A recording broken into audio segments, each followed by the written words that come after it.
ಹಾಗಾಗಿ ಕಾಂಗ್ರೆಸ್ ಸರ್ಕಾರ ನಿರಂತರವಾಗಿ ಒಂದು ಡೋಂಗಿವಾದ, ನಾವು ಸಾಮಾಜಿಕ ನ್ಯಾಯ ಪರ ಇದ್ದೀವಿ, ನಾವು ಅಹಿಂದ ಪರ ಇದ್ದೀವಿ. ಆದರೆ ಆ ಅಹಿಂದ ಒಳಗಡೆನೂ ಕೂಡ ವೋಟ್ ಬ್ಯಾಂಕ್ ಪಾಲಿಟಿಕ್ಸ್, ಯಾವ್ಯಾವ ಜಾತಿ ಯಾವ್ಯಾವ ಧರ್ಮ ವೋಟ್ ಕೊಡುತ್ತೆ ಅವರ ಪರ ಮಾತ್ರ ಹೊರತು ಬಡವರ ಪರ, ಪ್ರಾಮಾಣಿಕರ ಪರ, ಜೆನ್ಯೂನ್ ಸಿಟಿಸನ್ಸ್ ಪರ ಈ ಸರ್ಕಾರ ಇಲ್ಲ.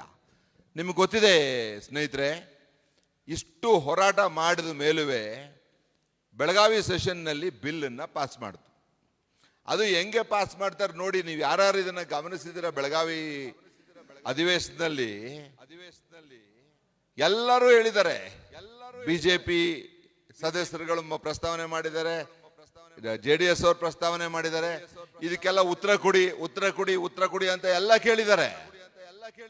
H.C. ಮಾದೇವಪ್ಪನವರು ಎದ್ದು ನಿಂತ್ಕೊಂಡು ಕೇಳಿರೋ ಪ್ರಶ್ನೆಗೆ ಉತ್ತರ ಕೊಡಿ ಅಂತ ಅಂದ್ರೆ ಏನು ಉತ್ತರ ಇಲ್ಲ, ಏನಿಲ್ಲ. ಹಿಂಗ ಸ್ಪೀಕರ್ ಕಡೆಗೆ ನೋಡ್ತಾರೆ, ಆ ಸ್ಪೀಕರ್ ಅದು ಅಂಗೀಕಾರ ಆಗಿದೆ ಆಗಿದೆ ಆಗಿದೆ ಅಂತ ತಗೊಂಡು ಹೋಗ್ತಾ ಇರ್ತಾರೆ ಮುಂದೆ. ನೀವು ಗಮನಿಸಿರ್ಬೇಕಾದ್ರೆ ಆ ವಿಡಿಯೋನ ತೆಗೆದು ನೋಡಿ, ಉತ್ತರ ಕೊಡಿ ಅನ್ನಂತ ಒಂದು ಜಟಿಲವಾದ ಸಮಸ್ಯೆಗಳ ಬಗ್ಗೆ ಪ್ರಸ್ತಾವನೆ ಮಾಡಿದ್ರು ಅಸೆಂಬ್ಲಿನಲ್ಲಿ. ಇವರು ಉತ್ತರ ಕೊಡದೆ ಸ್ಪೀಕರ್ ಕಡೆಗೆ ನೋಡ್ತಾರೆ, ಅವರು ಅನುಮೋದನೆ ಮಾಡ್ತಾರೆ, ಮುಂದಕ್ಕೆ ಕಳಿಸ್ತಾ ಇರ್ತಾರೆ. ಇದು ಇವರ ಸಾಮಾಜಿಕ ನ್ಯಾಯ.